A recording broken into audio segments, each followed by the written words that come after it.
I can't believe Luna wanted me to make her bigger and didn't even give me the proper spell. Now how am I supposed to make her wings bigger and proportional to the rest of her body?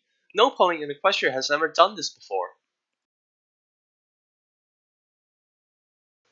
I know. I shall summon a magical spirit from another dimension.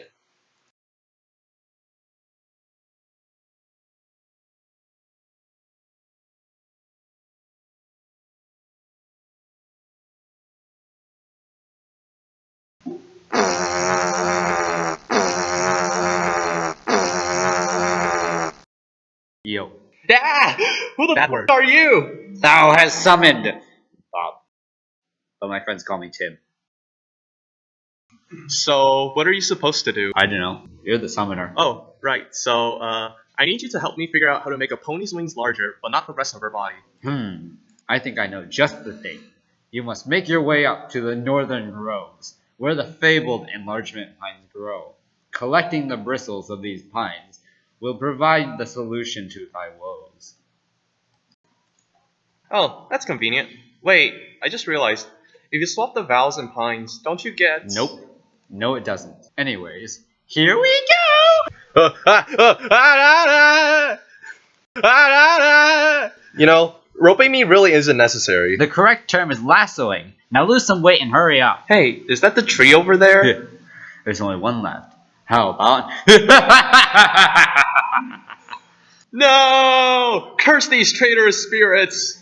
I must calculate the magical power of the spirit to determine the amount of unicorn magic needed to smiteth thee.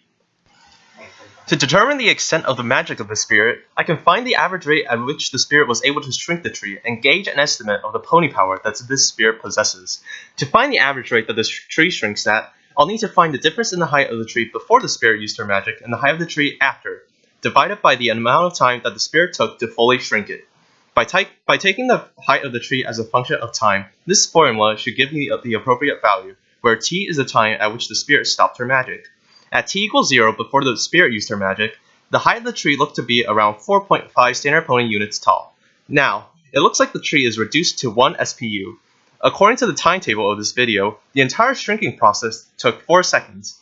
Therefore, by plugging in these numbers, this means that the spirit can shrink the tree at an average rate of 0.875 SPU per second. Given that the tree in question is an enlargement pine, being able to shrink it by 0.875 SPU per second would require somewhere in the ballpark of around 1,500 pony power. I'll just have to match that with my magic. Take this! You'll never take me alive! Wait, that's not how it works. Yeah! These pines are too small. There's no way there will be enough. I must summon another spirit. Hopefully one less mischievous. Poof! Starlight glimmer! It is I! Insert name! I need help with... 9. You don't need help with nothing.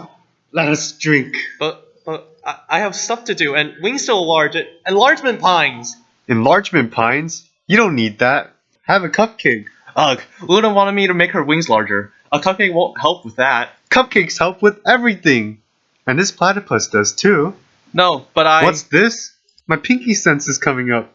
That means it's time for a drink. Worry not. We shall be there in a blink. Blah, blah, blah, blah, blah, blah,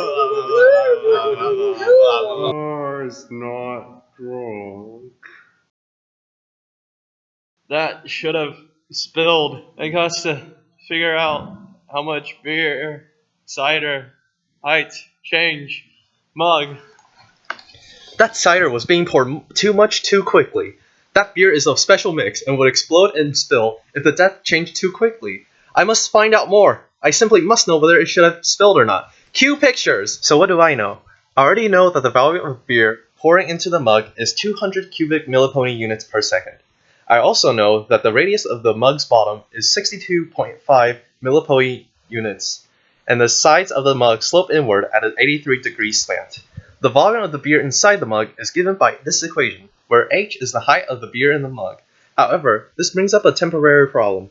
There are 3 variables here, v, art, and h. Luckily, we also know that art is a function of h, since theta and r0 are constant. If you substitute r, you can expand the volume integral. Then, I can derive the equation by time. Then I can simply substitute in the known variables, and I can figure out the HDT. And the rate of change of the cider level does surpass the value that would be too much. This makes no sense! Must be drunk. Bleh. I've been smited. Smited. Smoked? What's with these clouds? Am I Luna? Luna? Oh, Luna! Hast thou done anything about these? Yes, I have gathered enlargement pines to, well, enlarge your micro wings. I've just attached them invisibly and telepathically while we were talking. Yes. Let us see how they have... How big are they now? Okay, I think the shape of Luna's wings can be modeled by two curves. The top outline of her wing looks like a sine wave, and the bottom looks like a parabola, so let's see if I can find a best fitting one. There we go. Now to find the area of her wing, I just need to find the area between these two curves. To do so, I just need a simple integration formula. First, the wings are formed by the intersection of the two curves at x equals 0 and x equals 2 pi, so those will be the lower and upper bound respectively. Then, all I have to do is add together the integration of the equations of the two curves on this bound, which is made especially simple by the fact that the integration of a sine wave on the bounds from 0 to 2 pi is 0, so in reality, I'm actually just integrating the parabola. So, by integrating the equation of the parabola on this boundary, I would get just over 21 SPU. They're even smaller than before. Be gone with you! And that's the story of how you died. What?